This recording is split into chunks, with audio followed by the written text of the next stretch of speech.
Gadewch i ni weddio. Diolch yn ei ti o Dduw unwaith eto am y fraint o cael dod ger dy fron ac yn dod nid trwy ein heiddiannau ni ond trwy heiddiannau yr arglwydd Iesu Grist, trwy fywyd a'i farwolaeth ei ni'n gallu dod at y ti ac yn diolch i fod yn awr yn eiriol trosom. I ni yn gweddio am dy bresenoldeb yma ac ym mha ble bynnag y mae pobl yn gwrando bydde di yn dod lawr yn erth yr ysbryd glân ac yn peri ni i ddod i dydnabod i'n well ac i dy garu di ac i fyw i dogon eddi di. Tyrd bendithiau ni nawr, diogela ni hefyd y rhag ymosodiadau'r un drwg. I ni'n gofyn hyn o trwy enw ac heiddiant ein harglwydd Iesu Grist. Amen.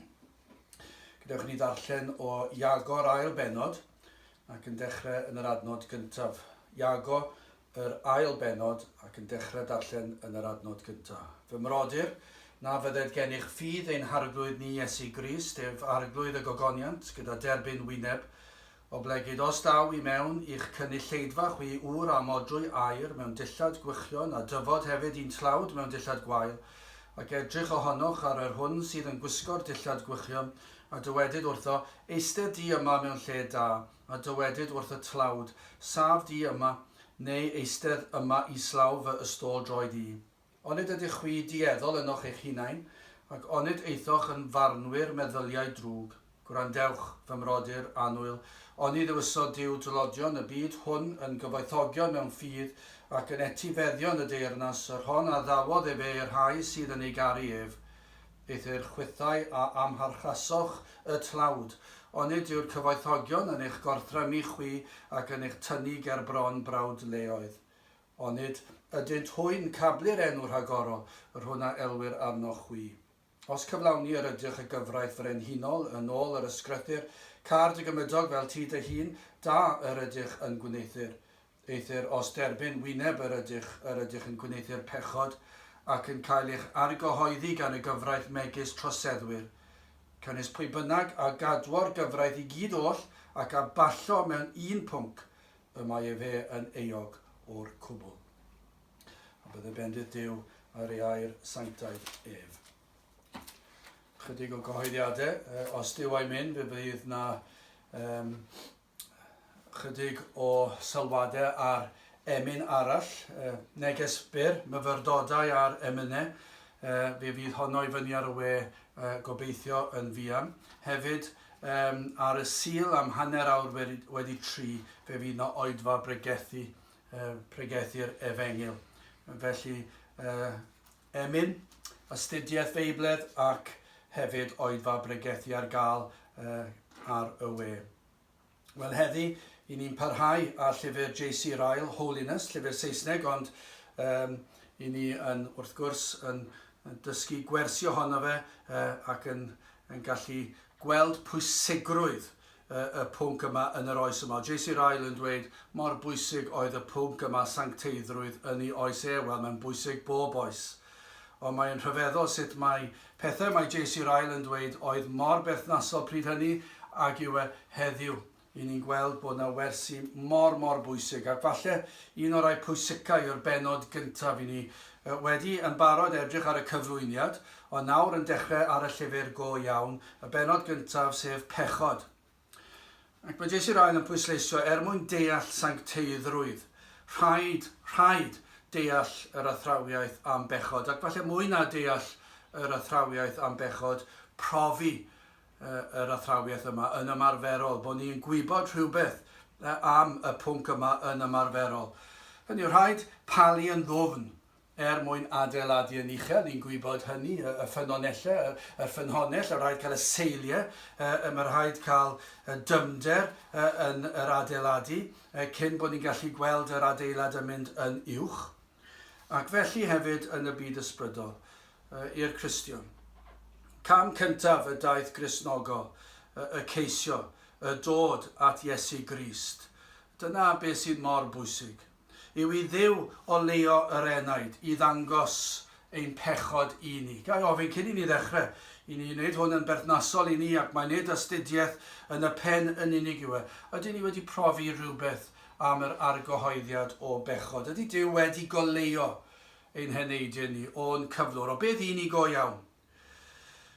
Mae Ryle yn dweud bod golwg ddiffygiol o bechod, dyma yw ffynhonnell y mwyafrif o heresiau a gau a thrawiaethau. Ydych chi wedi sylweddoli hynny? I ni cael gymaint o feirniadaeth yn yr oes yma wrth bregethu ac i ni glywed o bob oedran, dim dim ond yr ifanc, ond bob oedran. Yr rhai sydd yn troi ac yn dweud, o, i chi'n pregethu'n galed, i chi'n pregethu yn ddeddfol, ac i ni ddim eisiau math yma, i ni eisiau newyddion da, ac yn canolbwyntio ar y pethau hynny.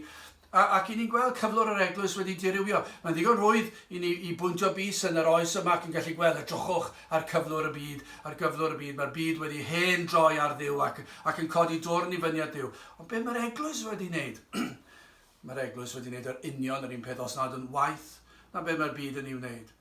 Mae'r eglwys wedi troi cefn ar bron iawn bob athrawiaeth yn yr ysgrythur, ac falle dyma'r un cyntaf, yr un pwysica, allech chi ddweud bod nhw wedi gamddeall, dyn nhw ddim yn licio'r athrawiaeth a'r bechod.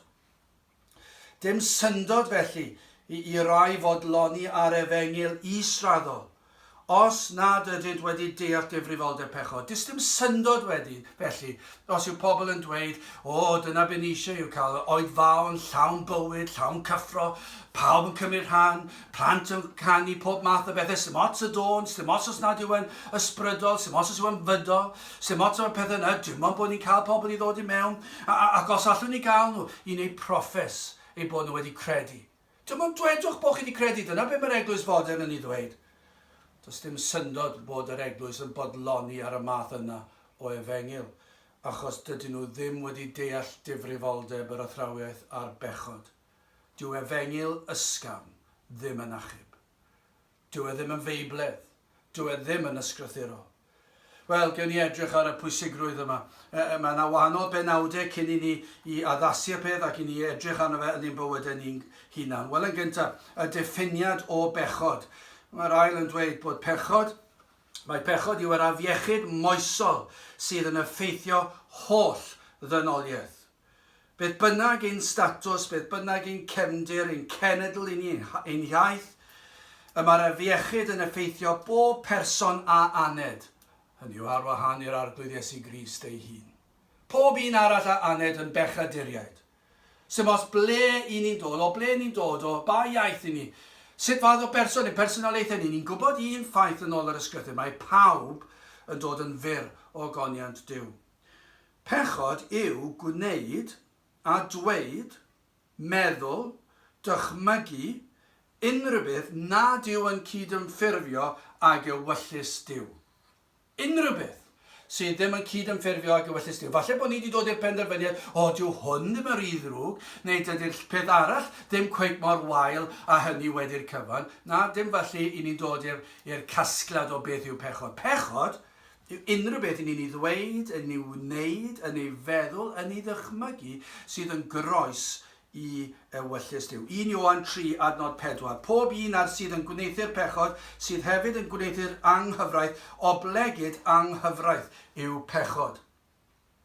Os nad yn cadw yn berffaith at ewyllus Duw, yna i ni'n euog yng ngolwg Duw. Dyna'r gwirionedd.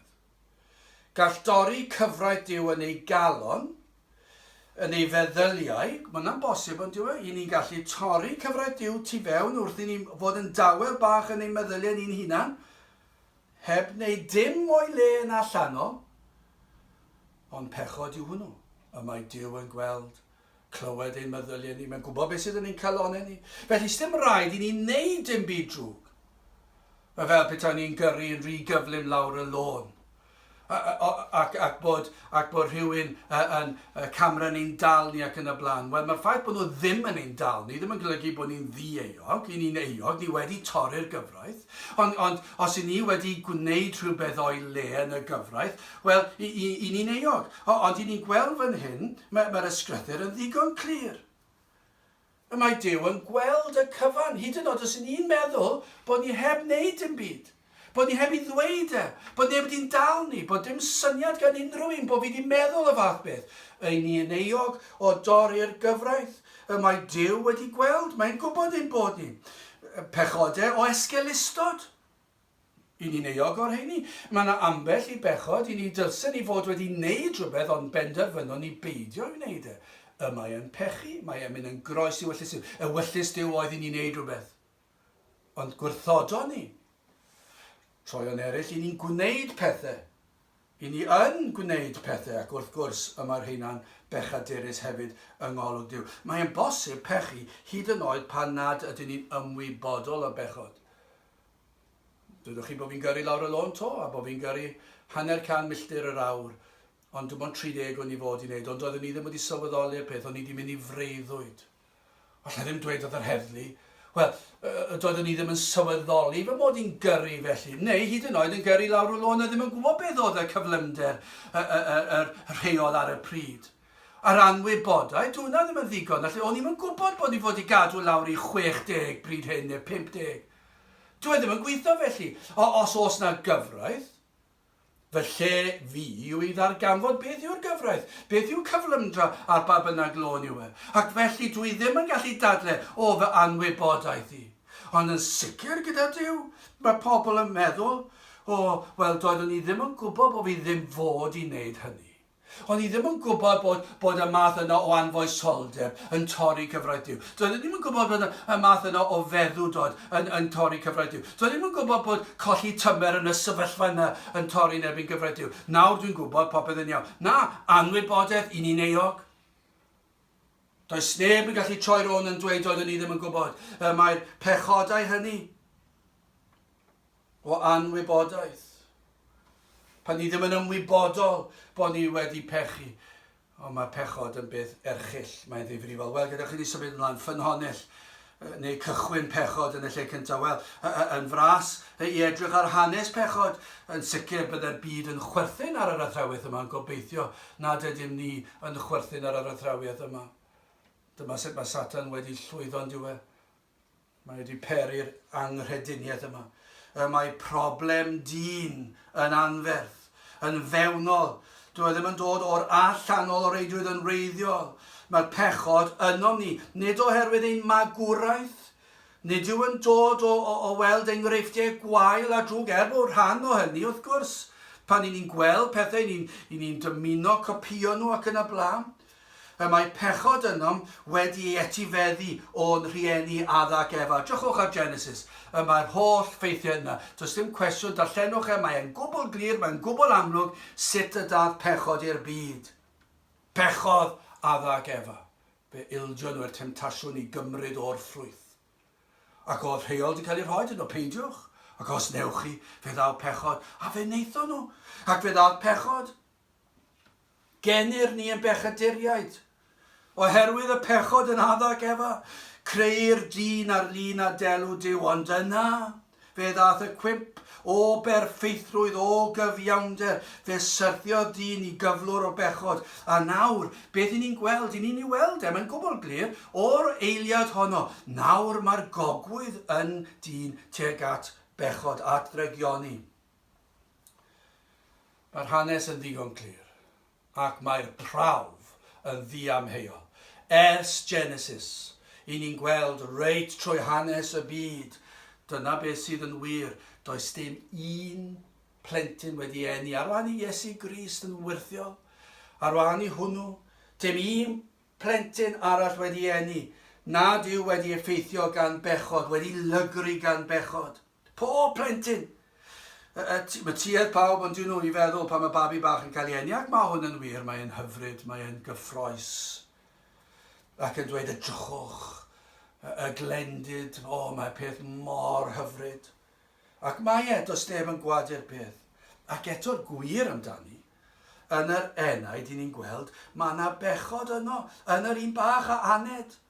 Ac i ni'n gwybod bod yna potensial i bob math o bechodau yn yr un bach hwnnw neu honno a aned. Profir hyn yn syth drwy gydol ei plentyndod, i magwraeth nhw. I ni'n gweld y gogwydd yn yr un bach yna tuag at bechod. Mae'r ysgrythur yn dweud, yno yn yr un bach, ceir hadau twyll, tymer, hunanoldeb, styfnigrwydd, trachwant, cenfigen, chwant. Fe ofyn y cwestiwn yma, fi'n gwybod pan i chi'n meddwl beth yw ymateb y byd i hwnna, mae hwnna dros ben llestri, ond sa'n nhw'n gallu gwadu'r peth. Dydy ni ddim yn dweud, o, mae'r plentyn yma'n afiach. Wrth gwrs dim, mae'r plentyn yn hyfryd ac yn rodd gan Dduw.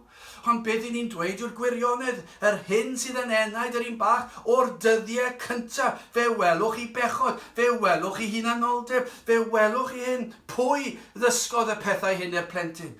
Dydy'r rhieni ddim yn mynd allan o'i ffordd i ddysgu plentyn i fod yn hunanol, i fod yn gas, i fod yn heirllig, i golli tymer. Sym un rhiant sy'n dymuno gwneud hynny. Dim ond y Beibl sydd yn gallu egluro natur dyn. Does neb arall yn gallu egluro. Sym un crefydd wedi llwyddo egluro pam i ni fel i ni. Sym un gwyddonwr. Dyn nhw'n licio delio gyda'r broblem o pechod. Maen nhw'n delio gyda pob math o beth eraill.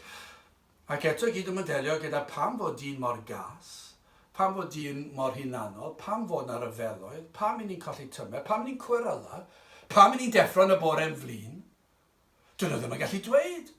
Dyn nhw ddim yn gwybod. Ond mae'r ateb yn yr ysgrythur. Mae yna yn blwmp ac yn blaen. Pechod addag efa. Ac nawr i ni hefyd wedi etifeddu i ni'n cael ein genu'n bechaduriaid. Mae'r gogwydd nawr tuag at bechod o'r eiliad cyntaf. Tuedd y byd yw dweud, hyd yn oed pan drygioni wedi i'w wneud mewn dyn. Falle bydd yn dweud, ond mae ganddo galon dda yn y bôn. Ond sawl gwaith ych chi'n clywed hynny? O, os fiodd na Gristion, neu os fiodd na un â chalon fawr, chalon garedig, dyma un i chi. Ac wastad yn dod nôl i ddweud, calon dda sydd gan hwn. Ac eto, dwi'n ddim yn ysgrythuro. Nid calon dda sydd gan un aned, un bechaduriaid. Dyn nhw'n methu gweld mae'r broblem sydd yng nghalon dyn. Yn beio mor aml amgylchiadau'r fagwraeth, yr addysg, gymdeithas, hyn maen ni weld a'i glywed, ac maen nhw'n dweud yr holl beth yna'r broblem. Ond mae'r rheini yn chwarae'r rhan, ond beth i ni yn gwybod yw beth bynnag i'r sefyllfa, y mae dyn yn cael ei eni yn bechadurus. Wel, yn drydydd, mae'n symud ymlaen. Ehander yr afiechyd moesol yma, pechod. Yr afiechyd yma. Pa mor eang yw e? Wel, Genesis 6:5. Ar arglwydd a welodd mae aml o'i drygioni dyn ar y ddeiar, a bod holl fwriad meddylfryd ei galon yn unig yn ddrygionus bob amser. Na, dyna chi ddisgrifiad, ac i ni'n gwybod bod e'n wir. Gwyddwch chi ddarllen yr adran y to. Ar arglwydd a welodd mae aml o'i drygioni dyn ar y ddeiar, a bod holl ffwriad meddylfryd ei galon yn unig yn ddrygionus bob amser. Dyna i natur ein gogwydd yma wrth gwrs y byd yn cysau hyn, yn meddwl bod dyn yn dda yn y bôn, ond i ni'n gwybod yma sydd yn ein calon yn ni. Hyd yn oed pan i ni'n gwneud yn dda, rhyw weithred dda, beth i ni'n ffeindio?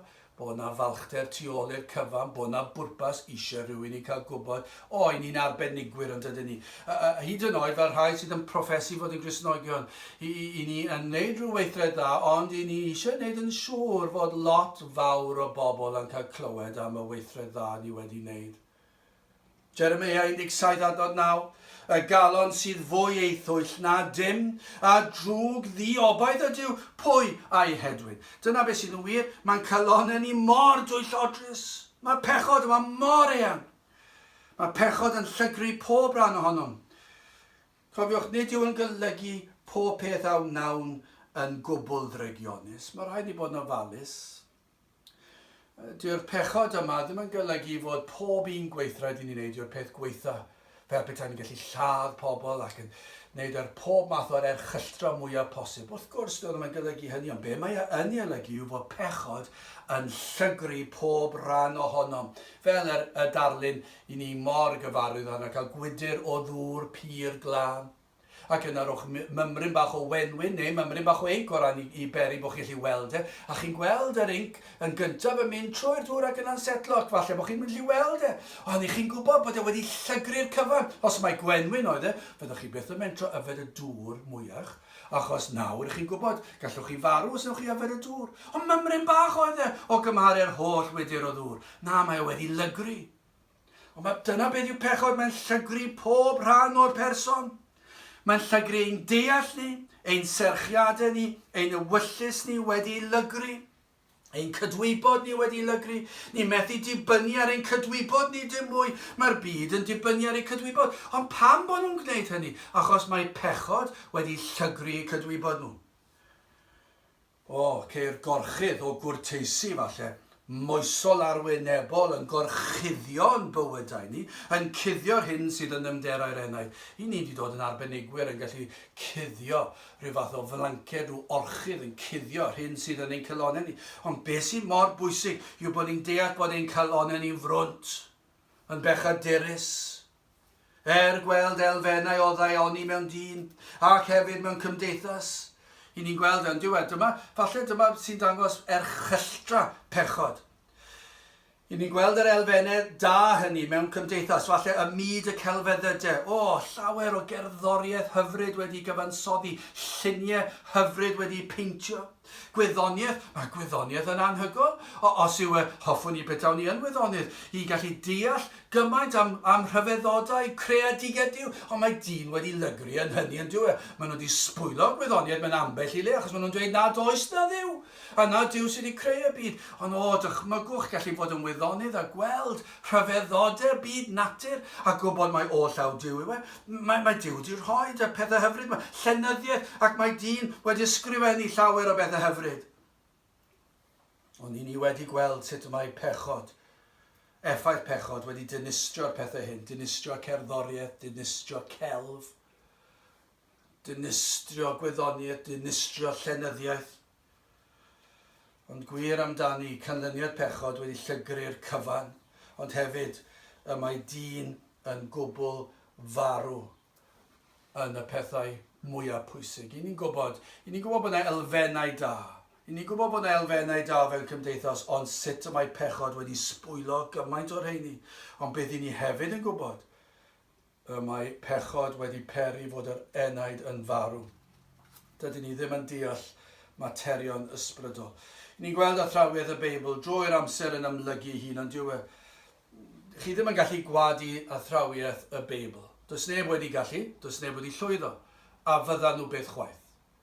Mae'n cael ei brofi trwy amser, mae'r oes i ni byw yn ni nawr, yn brawf arall ond o wirionedd y Beibl. Yr holl broffwydolaethau am beth yw'r byd, beth mae wedi bod fel, beth yw e fel, a beth mae e'n mynd i fod fel, a beth sy'n mynd i ddigwydd. I ni wedi cael rhybuddion am pethau fel hyn, ac mae'r ysgrythyr wastad yn iawn.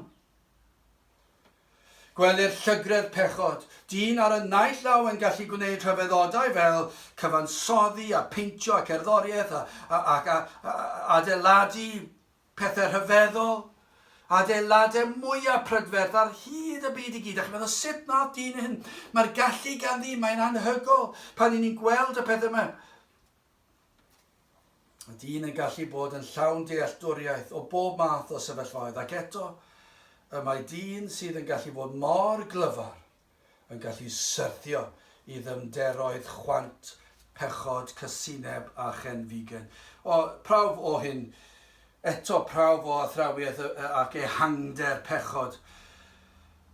Arweinyddion gwledydd, chi'n gweld arlywyddion neu prif weinidogion ac chi'n ei gweld nhw, pobl amlwg yn alluog iawn yn deall bron pob un pwnc, problem economaidd y byd ac yn gallu dod a drwy ddatrysiad ar gyfer problemau ac yn y blaen.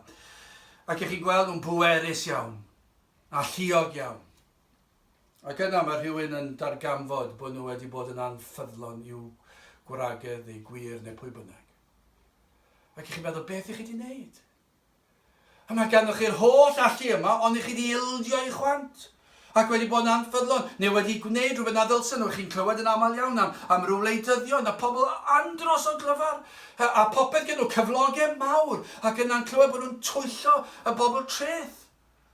Am chydig o bunnoedd. A chi'n meddwl, be maen nhw'n wneud? Y pobl galluog yma, dyma beth yw effaith pechod. Hyd yn oed bod chi'n gweld yr elfennau yma, bod dyn gyda'r gallu mawr, ac yna maen nhw'n gwneud y pethau yma. Dyma pa mor eang a pa mor pwerus yw pechod. Dim ond athrawiaeth y Beibl a'r bechod gwreiddiol sydd yn egluro dyn ac hanes y byd. Hanes, nid un gwlad sylwch. Dyma eto sydd yn anhygol am prawf am wirionedd y Beibl. Y mae pechod wedi effeithio pob un rhan o'r byd, yr holl byd, o'r cychwyn, darllenwch chi am hanes unrhyw wlad. Ewch nôl mor bell a sydd phosib, ac fe darllenwch chi am bechod. Ac hyd heddi, fe darllenwch chi am bechod. Ewch i berfeddion y jyngl. Os ewch chi o hyd, fi'n cofio clywed am ryw gynhadwr ddath i ni rhai blynyddoedd yn ôl ac yn siarad am y jyngl yma, fe ath ac roedd rhaid iddo fe fynd mewn rhyw fath o ganŵ arbennig ac yn teithio ar hyd yr afon, llawn peryglon yr afonydd yma, ac falle'n teithio am oriau dyddiau hyd yn oed. Fi'n credu rhywbeth 100 o filltiroedd neu rhywbeth mewn i berfeddion y jyngl. Ac nad oedd y pobl y jyngl hwnnw, y llwyth oedd yno, wedi gweld unrhyw un o tu fas i'w llwyth nhw erioed. Ddim yn gwybod fod yna llwythi eraill, heb sôn am wledydd eraill. Doedden nhw ddim wedi gweld pobl o liw croen gwahanol iddyn nhw, ddim wedi clywed ieithoedd gwahanol, dim ond eu llwyth nhw erioed. Doedden nhw'n beth wedi mentro'n bellach allan. Ac eto, beth o'ch chi'n ffeindio fyna? Pechod. Roedden nhw'n gwneud yr erchylltra mwyaf. Mi roedden nhw'n gwneud y pethau anfoesol. Roedd yn naturiol iddyn nhw. Ond chi hefyd yn sylwi o'n rheini hefyd i fynd ar drywydd chydig bach yn wahanol, mi roedden nhw hefyd yn gwybod bod angen iddyn nhw addoli Duw o ryw fath. Ac felly fe wnaethon nhw greu eu diwiau hunan addoli'r hael. Pam? Y mae dyn wedi greu ar lun a delw Duw. Y mae dyn yn gwybod neu gydwybod rhywle yn bell. Mae'r byd yn ceisio rhedeg i ffwrdd o ffaith, ond maen nhw'n gwybod mae'r rhaid i'n addoli rhywbeth. Bod na Dduw, a dyna beth chi'n ffeindio. Ond i chi'n gweld y pechod, hyd yn oed, nad oedd y pobl y llwyth yma yn y jyngl wedi cael dylanwad, cymdeithas, a'r we fel heddi. Na, i ni'n gweld yr oedd pechod yno yn dynt. Pob un aned yn bechaduriaid. Ond nid yw'r ddysgeidiaeth Beiblaidd am bechod yn brawf ddiamheuol o ddibynadwyedd a gwirionedd y Beibl. Allwch chi ddibynnu ar y Beibl. Does dim gwadu. Gwelir pŵer ac effaith pellgyrhaeddol pechod yn y ffaith i ni dal yn glynu mae pechod dal yn glynu wrth credadyn. Dyma beth sy'n anhygoel ar ôl dod yn Gristion. Dyma pa mor ofnadwy yw pechod a mae'n bell gyrhaeddol ar ôl i person dod yn Gristion. Ac wedi profi o waith yr Ysbryd Glân. Ac dal i profi o waith yr Ysbryd Glân. Y mae pechod dal yn broblem i'r Gristion. Dyna pa mor bwerus yw pechod. Ein bod wedi'n maddau ac wedi'n golchi yng ngwaed yr arglwydd Iesu Grist, mae pechod dal yn effeithio'r saint. Yn sicr, nid yw pechod bellach yn teyrnasu y mywyd y Cristion. I ni'n gwybod fod Iesu Grist wedi trechu pechod. Pechod yn cael ei gadw dan reolaeth, wedi ei groesoelio. Mae'r Cristion yn greadur newydd ac nawr gras sydd yn teyrnasu. Nawr mae yna gogwydd wahanol yn y creadur newydd sydd yn Gristion. Mae e'n fywyd o fuddugoliaeth sydd i'r sawl sydd yn yr arglwydd Iesu Grist. Ond beth i ni'n gwybod o'r ysgrythur hefyd, i ni dal i frwydro yn y cnawd ac yn brwydro gyda pechod ac yn brwydro yn erbyn yr un drwg. Mae e'n frwydr dyddiol. 1 Corinthiaid 15-57. Ond i Dduw byddor diolch. Yr hwn sydd yn rhoddi i ni fuddugoliaeth. Sut? Trwy ein harglwydd Iesu Grist. Mae e'n frwydr, ond mae'r fuddugoliaeth yno. Ond mae e dal yn frwydr. Peidiwch ac anghofio pa mor erchyll yw'r frwydr. Wel, symudwn ni ymlaen. Bedwerydd, ffieddra, eogrwydd, natur tramgwyddus pechod yng ngolwg Duw. Sut y mae Duw yn edrych ar bechod? Os dyma'r broblem, i ni'n dueddol o ddiffinio pechod lawr fan hyn rhywle ac i ni chwarae lawr ar bechod ac ddim yn gweld difrifoldeb pechod. Dyna'r problem pam i ni'n gweld yr eglwys fel ac yma hi heddi. Ni ellir egluro na deall yr pwnc yma'n iawn, yn llawn, gan i fod e tu hwnt i ni. Fedrwn ni ddim deall sut y mae Duw yn gweld ac yn teimlo am bechod ac sut y mae ni dramgwyddo fe. Ni methu ddeall hwnna'n llawn, ond ni'n gallu trio. Pan ni'n ystyried mawredd Dyw ei perffeithrwydd Dyw ym mhob dim mawn na, yn ei greadigedd o'r pethau lleiaf, lle mae angen defnyddio microsgop, a chi gallu mynd lawr ar gwyddonwyr yn arbennig, gallu mynd lawr yn bach, i pethau bach, a ni'n gweld rhyfeddod Dyw yn creu rheini, ac yna lle mae angen y telesgop, a pethau pell, a pethau mawr, y gofod, a pethau yn y byd. Pan ni'n gweld mawredd Dyw a perffeithrwydd Dyw, bod Dyw wedi creu byd, lle nad oes dim byd yn ddiwerth, neu'n ddibwrpas. Mae yna bwrpas i bopeth sydd yn y byd, yn y greadigedd. Does dim byd yma lle nad oes yna bwrpas iddo fe. Mae'n anhygol. Pobl sydd yn credu mewn esblygiaeth ac yn y ffrwydiad mawr. Sut yn y byd maen nhw'n gallu credu'r fath beth? Pan i chi'n gweld, mae angen i credu, mae Dyw sydd wedi gwneud y pethau yma, fe sydd wedi cynllunio'r pethau yma, bod popeth yn cydweithio. Felly, pan i chi'n meddwl am fawredd a perffeithrwydd Crist, ni allwn ddeall sut y mae Dyw yn gweld pechod. Ni methu gweld, mae'r peth yn rhy fawr i ni. Ond beth i ni yn gallu deall yw pan i ni gweld effaith pechod ar y byd, sut y mae ni dramgwyddo fe. Y Dyw perffaith.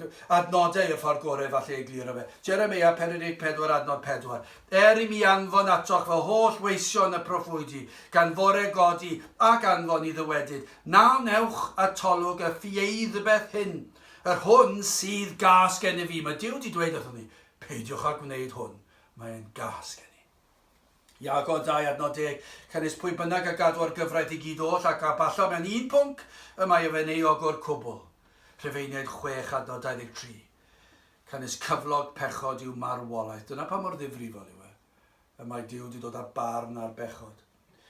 Cyflog pechod yw marwolaeth. Eithyr dawn Dyw yw bywyd tragweddol trwy Iesu Grist ein harglwydd. O, mor dywyll yw pechod. Mae dim ond gwaed Iesu Grist sydd yn gallu talu'r pris. Dyna pa mor ddifrifol yw e.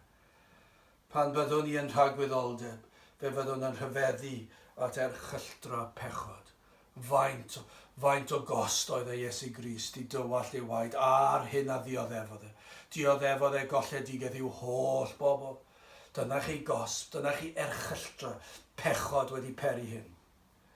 Gydewch chi ni symud ymlaen yn bumed natur twyll llodrus pechod. Ydych chi eto'n chwarae lawr pechod? Ydych chi'n credu bod rhai peth yn dderbyniol i ni wneud? Mae'n iawn i fynd fan hyn ac i wneud y llall. Sdim ots beth i ni'n gwrando, sdim ots sut ni'n gwisgo, sdim ots sut ni'n byw, sdim ots sut ni'n cael y safod. Natur twyllodrus pechod. Y mae dyn wastad yn chwarae lawr i bechod. Nad yw e mor wael wedi'r cyfan. Ond mae e mor beryglus. Mae dyn wastad yn esgusodi ei hun, ond yw e... Ond sawl gwaith chi wedi clywed hwnna, sawl gwaith i ni wedi ddweud e. O un bach yw e. Mae Dyw yn ddiw trigarog, ond yw e? Pa niwed sydd yna yn hwn? Meddwl y gorau oedd ni. Dim ond gwneud be mae pawb arall yn ei wneud. Mae pawb arall yn ei wneud e, felly mae'n iawn. Mae dyn yn twyllo hunan ond yw e. Nad ydyn ni mor wael a dywed y Beibl. Neu ni ddim eisiau edrych mewn i'r athrawedd yn ormodol rhag ofn ni goffod newid ein bywydau rhywfaint. Cyfeirio'r ail at deuluoedd Cristnogol y magu eu plant heb weld peryg pechod. Sawl teulu Cristnogol sydd yn proffesu bod yn Cristnogio, sydd yn byw fel hyn heb weld peryg pechod arnyn nhw na'u plant. Bod modd dyrchafu cariad at arian, yn chwarae lawr temptasiynau'r byd, heb roi pwysles ar faterion yr enaid. Ddim yn dweud wrth nhw, dwi ddim yn credu fod y gan honno ni'n addas i wrando arno. Dwi ddim yn credu bod y math yna o ddawnsio'n addas i gristion i rywun sydd yn sanctaidd ac yn bir. Sdim ots bod chi'n mynd i'r cyngherddau yma. Sdim ots bod y pethau yma'n digwydd a bod yn arwain at anfoesoldeb a meddwdod. Sdim ots bod chi'n cael eich dylanwadu. Ewch yna, mwynhewch, a ddim yn rhoi cyfyngiadau. Chwaraeon, a nid yw hwn yn problem. Sawl Cristion dwi wedi clywed sydd yn fodlon, sy'n honni fod yn Cristion, sydd yn fodlon bod ei plant yn chwarae gemau pêl-droed ar y sul. Mae'n anodd yn diwy. Yr unig tîm yn y pentref falle chwarae ar y sul. Ac felly mae rhaid ildio, rhaid chwarae ar y sil, neu mynd i redeg, rhasys diri. Dyna chi bechod dirys, rhasys diri ar y sil nawr. Ac i chi'n dweud, wel fedra ddim redeg te, achos os na allai fynd ar y sil, ti'n mots am yr un peth bach yma, torri'r sabodd, gadael i'n plant wneud e. Troi cefn ar y pechod yma. I ni di anghofio yn dydyn ni, nad yw pechod yn cyhoeddi ei hun fel pechod. Dyw pechod ddim yn dweud, dyma fi, dyma chi bechod. Dwi'n yn dweud hynny. A dwi'n yn dweud, fy mod i'n elyn erchill ac am ddinistrio'ch enau. Dyw pechod byth yn dweud hynny wrthych chi. Fe ddaw pechod fel Judas a Chisan. Edrychai'r ffrwyth yng Ngharddeden yn ddeniadol ac eto ganlyniad taflwyd hwyl allan o'r ardd. A daeth y cwimp, pechod Dafydd. Meddyliwch chi am pechod y brenin Dafydd. Os ych chi'n camu nôl o'r weithrad bechadurus a wnaeth e, sef yn anffyddlon, ac wedi peri tor priodas, anfoesoldeb, camwch nôl o hynny. I ni meddwl mae diniwed oedd iddo gerdded allan ar y to gyda'r nos. Ond feddylse fe wedi meddwl, odi hwn yn beth doedd. Ddylen ni fod yn ei rhywbeth arall yn lle hwn, falle fydd hwn yn arwain i demtasiwn. A dyna be nath e fe ildio dde. Y peth diniwed i ddechrau, dim yn weithred mawr yn yr anfoesoldeb ac yn yr llofruddiaeth, ond yn y lle cyntaf, os bys ni'n sensitif i syn, byddai ddim wedi mynd ar y to yn y lle cyntaf. Hebreau 3:23. Eithir cynghorwch eich gilydd bob dydd tra gelwyr hi heddi, fel na chaleder neb ohonoch drwy dwyll pechod. Sawl gwaith i ni wedi trial cynghori pobl, ac rhain yn honni fod yn Gristnogion ac yna'n dweud, peidiwch â busnesu, peidiwch â rhoi pwysau arno ni. Ond eto mae'r ysgrythyr yn dweud, edrychwch ar ôl eich gilydd. Cynghorwch eich gilydd bob dydd, fel na chaleder neb ohonoch drwy dwyll pechod. Mae angen help. Mae pechod yn erchill, ond nid yw hyn yn dangos holl bwysigrwydd a pha mor angenrheidiol yw yr ail enedigeth. Dyma'r broblem. Yr ail enedigeth, ydyn ni wedi deall yr Efengyl. Achos os nad ydyn ni wedi deall wedi gweld ein pechod, yna mae yna beryg nad ydyn ni wedi deall yr Efengyl. A mae hwnna'n golygu dydyn ni ddim yn Gristnogion. Neu mae'r rhai sydd heb ddeall, dyn nhw ddim yn Gristnogion. Chi gallu clywed ebychiadau y pobl sydd yn gwrando. Pa hawl dweud yw rhywun ddim yn Cristion. Ond dyna chi drigaredd. Bo chi'n deall trafod amser. Hebreau 12:14. Dilynwch, heddwch a phawb a sancteiddrwydd. Heb yr hwn ni chaiff neb weld yr arglwydd. Os nad oes na ogwydd at sancteiddrwydd, yna ni chewch weld yr arglwydd. Gair Duw yw hwn. Mae yn blwmp ac yn blaen. Dydych chi ddim yn Gristnogion os nad ydych chi wedi gweld eich pechod ac yna wedi mynwesu Crist ac wedi profi o'i drigaredd ac o'i ras. Y mwyaf o oleuni a sancteiddrwydd yno, y mwyaf y gwelwn ein pechod. Dyna beth sy'n wir. Mae'n ysgrythurol ac yn hanesyddol yn hanes yr eglwys. Y mwyaf o oleuni mae'r Cristion yn ei gael, a'r mwyaf mae'r Cristion yn byw bywyd sanctaidd, y mwyaf fyddwn ni'n gweld ein pechod a difrifoldeb pechod ac yn gweld pwysigrwydd rhedeg i ffwrdd o pechod a peidio rhoi ein hunan mewn sefyllfaoedd o demtasiwn. Yr agosaf at y nefoedd, y mwyaf gostynedig fyddwn ni'n gwybod sut rai ydyn ni. Fi ddim balchder fan hyn. Fi ddim dweud edrychwch pa mae'r sanctaidd ydw i, dim byd o'r fath. Fe fyddwch chi'n gweld sancteiddrwydd, ond fyddwch chi'n gweld gostyngeidrwydd.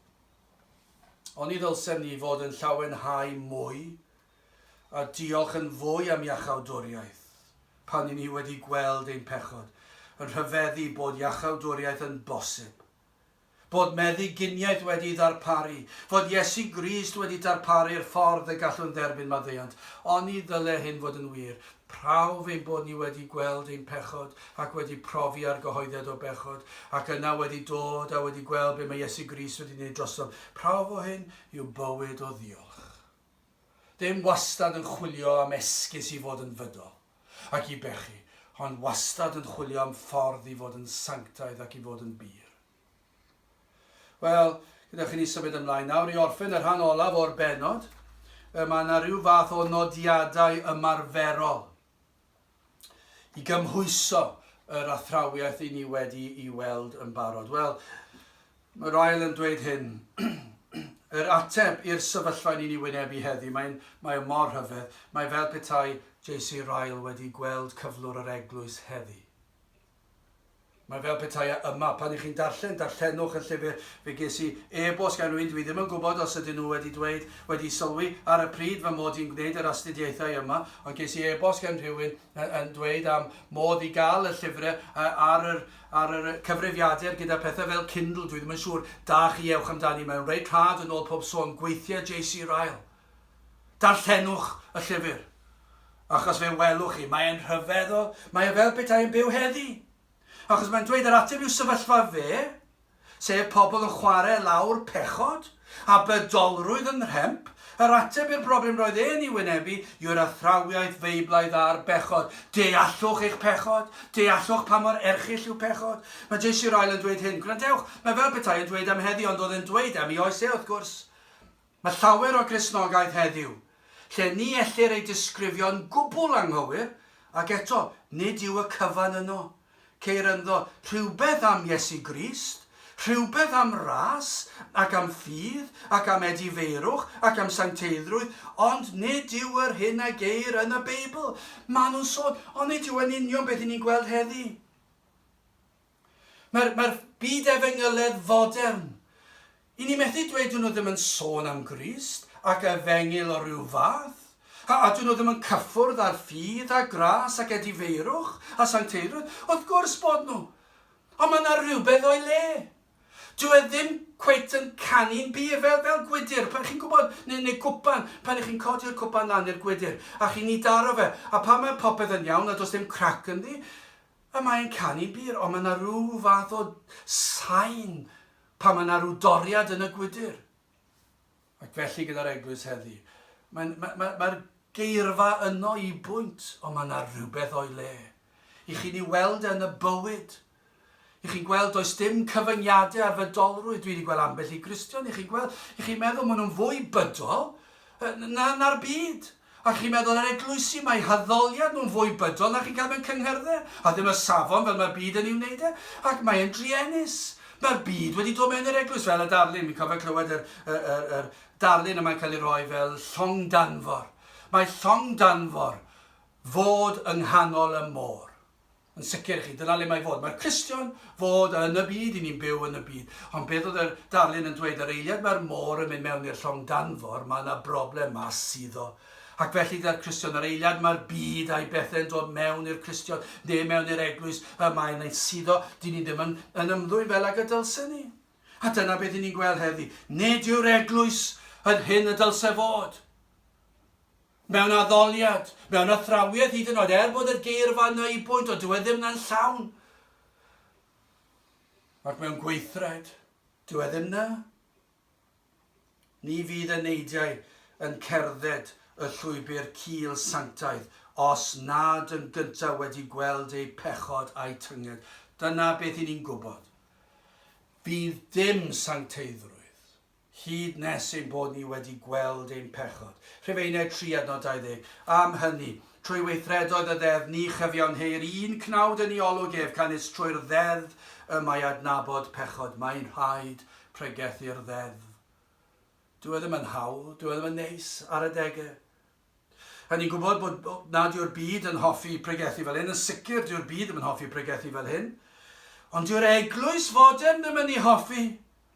Dyw'r eglwys ddim yn hoffi pregethu fel hyn. Dwi ddim yn hoffi pregethu sydd i'r pwynt, yn cyffwrdd y galon, ac yn gwneud i chi teimlo'n eog. Dwi ddim yn hoffi hwnna. Maen nhw eisiau Efengyl sydd yn gadarnhaol, yn positif, yn gadael i fi i feddwl fy mod i'n Gristion yn mynd i'r nefod, ond gai byw fel y gymynaf, gai dorri'r sil sawl gwaith, gai edrych, gai wrando ar pethau, gai yfed be bynnag dwi'n moyn, gai wneud, gai wisgo be bynnag dwi'n moyn, sdim cyfio, sym rhaid fi fynd i'r cwrgweddi, sym rhaid fi fynd i'r sil, sym rhaid fi fod yn ofalus o fy nhymer, achos dwi'n gwybod pa mor wan. Dyna fel mae'r eglwys heddi. Addoli fel mae'r byd yn addoli. Ni ddaw dyn at Iesu Grist, os na welir pam dylse fe ddod at Iesu Grist. Mae JC Ryle yn dweud hyn. Heb argyhoeddiad o bechod, y mae rhai yn ymddangos i ddod at Grist, a'i ddilyn am gyfnod, ond fe fyddant yn syrthio i ffwrdd o throi at y byd. Dwi'n gwybod dwi wedi dweud pethau tebyg I hyn sawl gwaith ac yna'n cael ymateb ffyrnig gan lawer. So nawr dwi'n teimlo'n reit gyffyrddus yn dweud mae J.C. Ryan sydd wedi dweud ac sydd yn seiliedig ar air Duw. Heb argyhoeddiad o bechod, mae rhai yn ymddangos I ddod at Grist, yn gwneud proffes ac yn ei ddilyn am gyfnod. A falle fydd yn gyfnod hir. Ond beth fydd yn wir, fe fyddant yn syrthio I ffwrdd a throi at y byd. Fe allan nhw troi at y byd, hynny yw troi cefn ar yr eglwys, neu parhau yn yr eglwys, ond yn dal yn troi at y byd. Peidiwch â meddwl gan bod nhw dal yn mynychu'r cwrdd nad yw hwn wedi digwydd. Y mae bydolrwydd yno. A dyn nhw ddim yn licio pan mae rhywbeth yn ysbrydol ac mae'n rhywbeth sydd yn mynd o dan I croen nhw. Mor bwysig yw'r athrawiaeth o'r bechod wrth wynebu'r oes I ni ynddi, sydd yn honni fod pawb yn iawn, bod na sawl ffordd at Dduw, ac fydd na chybiaeth I bawb a bod neb yn golledig. Dyna beth mae byd yn ei ddweud. Mae cryfyddwyr heddiw yn gwrthod gwaith dirprwyol Crist, ond dyn nhw. Y diafol gwrthod yr athrawiaeth yna, gwirthiau, sicr y troi cefn ar wirthiau, a thragwyddoldeb, dyn nhw ddim yn licio pynciau hynny o gwbl, yn dweud bod dyn modern ddim yn credu'r pethau hyn. Ond ni all grefydd sydd yn gwrthod y pethau hyn dod â heddwch wrth wynebu'r anadl olaf. Dyna chi grefydd wan, gwael, pechadurus, sydd yn gwadu'r pynciau holl bwysig hynna. Be ni yn gwybod yw dyw crefydd felly ddim o unrhyw werth I chi, wrth I chi fynd trwy bywyd ac wrth I chi gamu o fywyd I dragwyddoldeb. Oedd Rael yn gorffen trwy dweud, Ialw ar y byd I gydnabod y boen mewnol sydd ynddynt. Oes na boen mewnol yn rhywun sydd yn gwrando? Dyn nhw ddim yn gallu gosod I bys ar y boen, dyn nhw ddim yn gwybod beth yw'r boen, ond mae yna rhywbeth yn corddi oddi mewn. A rhywbeth nad yw y byd, ei athroniaeth, ei deganau, ei wyddoniaeth, ei adloniant yn gallu tywelu ar ôl yr holl adloniant a'r prysurdeb, mae'r dal y boen mewnol yma yn pigo. Y mae angen I ni ddweud wrthynt, mae diffyg byw i'r pwrpas o'i creuwyd hwy. Pam y creuwyd ni I ogoneddu Duw a'i fwynhau am byth, ac oherwydd dyw dyn ddim yn byw felly yma na boen mewnol, mae pechod yn pigo. Ac dyn nhw heb droi at Grist. Ac heb droi at Grist, does dim ateb fydd y boen dal yno. Holl ddyddiau ei bywyd. Mae rhaid yn dweud bydd crefydd ffurfiol, seremoniol, lle gwelir elfennau allanol yn y grefydd, y lliwiau, yr arogl darthau, y gwisgoedd, y gerddoriaeth, yr holl bethau sy'n mynd gyda crefydd modern allanol. Be mae rhaid yn dweud, ni fydd rhain yn bodloni'r enaid. Ni fydd gwir heddwch hyd y gwelir eich pechod ac yna I chi weld beth nath Iesu Grist am ein pechod. Ei Iesu Grist farw ar y groes dros eich pechod chi, ac iddo I dywallt ei waed fel y gallwch chi cael eich golchi'n lan. Fydd y grefydd allanol ddim o unrhyw werth I chi. Mae rhaid cael yr ymwybyddiaeth o bechod, a rhaid gweld be mae Crist wedi gwneud drosto chi. Mae rhaid yn dweud sut mae dirywiad y mywydau proffeswyr o ran sancteiddrwydd I weld mor hemp yn ei oes ef. Does pryn gallwn ni ddweud yn yr eglwys heddi, yr ymwahaniad yma o'r byd I weld bellach nag oes. Does dim y sancteiddrwydd yma I weld llawer. Y diffyg dilyn Iesu Grist yn ein bywydau ni, yn ein geiriau ni, yn ein meddyliau ni, yn ein gweithredoedd ni, yn ein tymer ni, yn ein hagweddau ni, yn ein ymwahaniad o'r byd. Mae yna gymaint o ddiffyg yn pethau yma. Mae Rael yn cwyno am ei gyfnod bron iawn I ni ddweud byddwn ni'n dwlu beth o'n ni'n byw yn ystod cyfnod Rael. Achos mae pethau wedi mynd mor wael ers hynny. Mae wedi mynd y tu hwnt, bydde neb yn gallu gweld bod na fath beth ag eglwys. Mor bell I ni o air Duw. I ni wedi mynd mor bell. Mae Rael yn disgrifio'r dirywiad yn ei gyfnod y broffes cyfleus yma. ond nad oes dymder. Ond dyna beth ni'n gweld.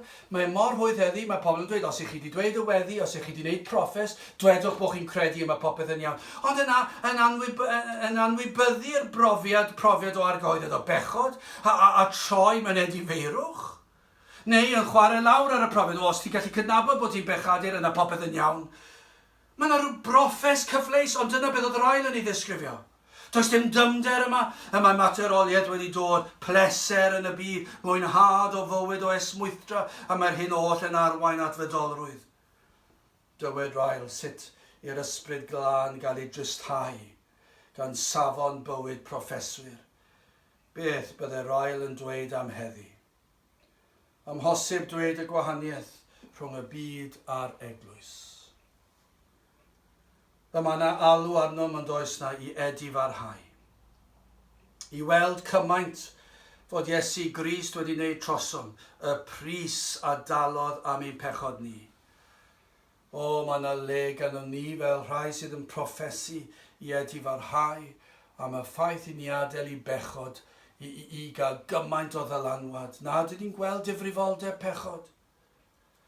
Na fyddwn ni yn gwneud mwy dros yr arglwydd Iesu Grist. Petawn ni'n gweld ein pechod mwy, ac yn gweld yr hyn a wnaeth Crist drostom yn fwy, ac yn deall mwy o'i ddioddefaint droston ni, ac yn gweld yr hyn a dalodd droston ni, yna byddwn ni am wneud mwy drosto fe. Y cam cyntaf at fywyd o sancteiddrwydd yw i ddeall a gweld pa mor bechadurus yw pechod. Byddwn ni'n gweddio'r weddi yma o Dduw Graslon. Agor llygaid fy enaid i weld fy angen am Grist, i weld fy mhechod. Ac yna, i'r rhai sydd yn ceisio ar ôl i weld i pechod dangosau i mi Iesu Grist, a'r hyn a wnaeth drostaf. Na fyddwn ni yn ofalus yn ein bywydau yn y frwydr dyddiol yma, yn gweld difrifoldeb pechod, ac bod bwysig deall hynny yn y cam cyntaf, ydyn ni'n Gristnogion yn y lle cyntaf. Ydyn ni wedi gweld ein pechod, ydyn ni wedi dod at droed y groes, a wedi derbyn y maddeuant sydd yn yr arglwydd Iesu Grist. Ac os ydyn ni wedi, yna i alw ar ei Dduw i'n helpu ni faddau ni am ein crwydro ffôl, ac i'n helpu ni fod yr hyn dylsem ni fod. Gadewch i ni weddio. O Dduw, i ni yn diolch i ti am dy air, ac y mae y mor ddibynadwy. Mae dy air mor wir, i ni wedi brofi fe, i ni weld ynom ni ac yn y byd. O Dduw, i ni'n gweddio byddwn ni'n agor llygaid y neidiau mwyn iddynt weld ei pechod, ac yna, o Dduw, y byddwn ni'n arwain ei hyneidiau at yr arglwydd Iesu Grist, at droed y groes, lle gallan derbyn maddeuant pechodau, golchiad yn ei waed ef, terdd gweithio yn ein plith diogela ni, bendithio ni nawr, i ni'n gofyn hyn o trwy enw ac heiddiad ein harglwydd Iesu Grist. Amen.